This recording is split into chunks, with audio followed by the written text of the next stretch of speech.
ಕೂತ್ಕೊಂಡು ಬರುವುದಿಲ್ಲ. ನೀವು ಬನ್ನಿ ಬರಬೇಡಿ ಅಂತ ನಾವು ಹೇಳುವುದಿಲ್ಲ, ಆಯ್ತಾ? ಗಲಾಟೆ ಬೇಡ.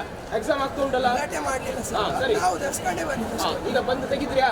ತೆಗೆದು ಹೋದ್ರಲ್ಲ, ಈಗ ಕೂಗು ಅಂತ ಅಗತ್ಯ ಇಲ್ಲ. ಬೇರೆ ಮಕ್ಕಳು ಎಕ್ಸಾಮ್ ಆಗ್ತಾ ಉಂಟಲ್ಲ, ಡಿಸ್ಟರ್ಬ್ ಆಗ್ತದಲ್ಲ ಅವರಿಗೆ, ರೈಟ್?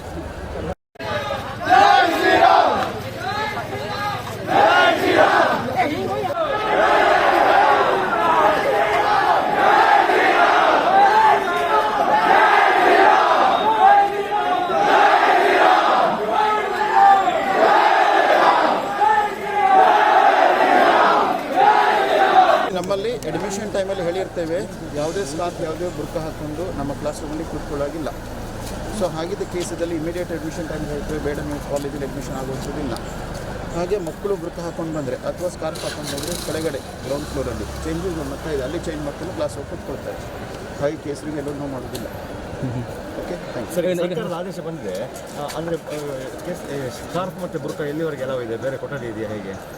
ಇಲ್ಲ, ಕೇಸರಿ ಇಷ್ಟು ತನಕ ಹಾಕೊಂಡು ಬಂದಿದ್ದಾರಿಲ್ಲ.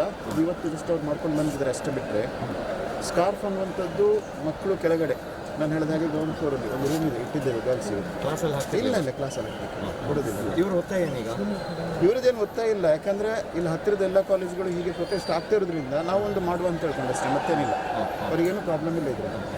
ಅಲ್ಲ, ಅವರ ಗ್ರೌಂಡ್ ಒಳಗೆ ಬರಲಿಕ್ಕಿಲ್ಲ ಅಂತ ಸ್ಕಾರ್ಫ್ ಹಾಕಿ ಆವರಣಕ್ಕೆ ಬರುವವರು ಆಗೋಣ ಅಂತ ಹೇಳಿದ್ರೆ ಗ್ರೌಂಡ್ ಫ್ಲೋರ್ ಚೇಂಜ್ ಮಾಡಿ ಬರ್ತಾರೆ. ಒಂದು 20 ಸ್ಟೂಡೆಂಟ್ಸ್ ಎಷ್ಟಿದ್ದಾರೆ? 20 ಮುಸ್ಲಿಂ ಸ್ಟೂಡೆಂಟ್ಸ್.